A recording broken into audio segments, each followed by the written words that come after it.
cuál es el tanto por ciento de producción que se queda en España y cuánto el que sale al exterior? Pues es más o menos más del 80%. Este último año y el anterior ha aumentado el porcentaje de coches exportados porque el mercado nacional pues no tiraba, ¿no? Pero estamos por encima del 80, 83, 84, pero estamos siempre en esas cifras, muy alto. Otra pregunta para don Luis Valero. Ha comentado el tema eco, que lo hacen por las subvenciones. ¿Son entonces para el futuro los coches que se verán? No, vamos a ver. Es que lo que yo digo es que la gente no es verde.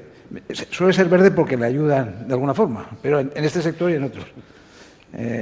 Entonces, hay varias preguntas que te tienes que hacer. Si tú tienes un coche eléctrico, full, extended, me da lo mismo, eso sirve para cualquiera, al cual le vas a ayudar con 6.000, 7.000 euros, porque la batería, mientras no haya precios competitivos, pues a lo mejor cuesta eso.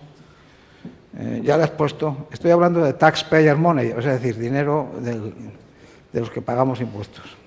Ya has puesto 6. Y después te vas cadena arriba y te vas a un porcentaje de energía eléctrica renovable que también está subvencionada. Si sumas todo, te saldrían cifras sorprendentes. A lo largo de la vida de un coche eléctrico o semieléctrico, le pones lo que has pagado por comprar y todo lo que has subvencionado arriba, pues habría que hacerlo pensar. Después hay otra cosa que también es de interés, que es el tema, no hemos hablado aquí de las empresas eléctricas. Las empresas eléctricas son por naturaleza oligopolios regionales, locales, etcétera, ¿no? Y a ellos les interesa entrar en este juego porque quieren ganar dinero y ganan bastante más que el sector de automoción o los fabricantes, pero bastante más. No porque tengan renovables con subvención, sino porque son más eficientes, tienen oligopolios naturales, ¿no?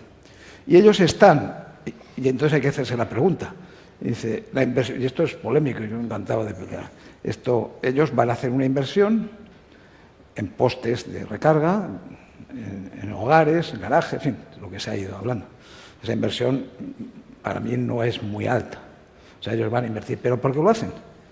Porque ellos quieren proteger su oligopolio natural, que es la red de baja tensión.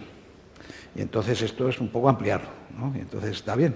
Entonces, tiene su gracia porque es un sector que entra en contacto con una competencia bestial y otros que han tenido, vamos a llamarle, una competencia relativa. Y eso también conviene saber dónde estamos. Es decir, lo he dicho en la ponencia, dice, dada la competencia, todos salimos corriendo a poner modelos en el mercado lo antes posible, porque si no le ha dado, me madruga el modelo tal.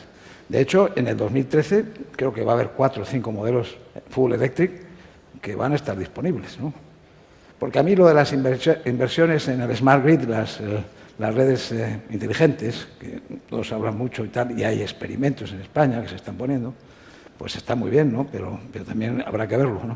O sea, me da la impresión, tengo la intuición, de que de alguna forma las inversiones que van a hacer los fabricantes de automóviles en el coche eléctrico son bastante superiores y no sé si tan rentables como las que van a hacer las empresas eléctricas.